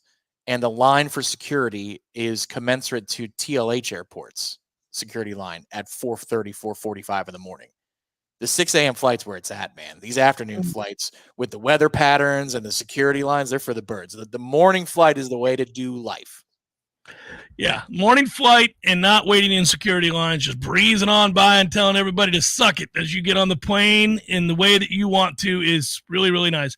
And I paid for a couple of upgrades because if I'm going to be flying far, I'm gonna need to be comfortable. So I was willing to do that. But I especially like the part about not waiting in any kind of nonsense line. Like you got to. There's some things you do have to wait for, but you know, you're gonna put you're gonna apply the soother before you get on the flight for extra comfort. That's every morning when you get the day started, buddy. That's every morning when you get the day started. Can I rapid fire this thing? Do I have time? I got time. Here we go. You ready? I should probably hit the sounder. Yeah. Nope. It's time for, how you say, with the pitching, probably? Nothing. Cards, Cubs, Eric Feedy and Javier Assad. D-backs, Pirates meet again. Brandon Fat. Luis L. Ortiz going for the Buccos. Royals, Tigers, Cole Reagans. Hey, Tallahassee's own.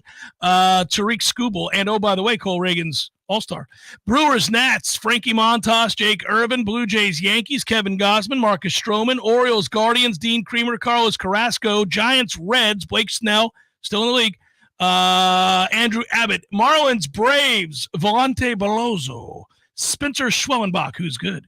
Or was his last outing. Red Sox, Rangers, Cutter Crawford, Jose Urena. White Sox, Twins, Davis Martin, Joe Ryan. Rays, Astros, Shane Baez. UC Kikuchi. Mets, Angels. Better get fat on the Angels, Tom. We got to get Bailey fat or whatever that guy's name is. Yeah. Paul Blackburn and Tyler Anderson, who used to pitch for the Pirates. He's either really good or really bad. If you get the good one, you could be in trouble. Phillies, Mariners, Tyler Phillips, Brian Woo! Rockies, Padres, Austin Gomber, Randy Vasquez. Dodgers, A's, Gavin Stone, Joe Estes. Another Estes. How about that? And that is a look at those that shall reside in the bump. Say goodbye, Tom. Sayonara, everybody. I will see you tomorrow, good sir. Safe travels. Love you.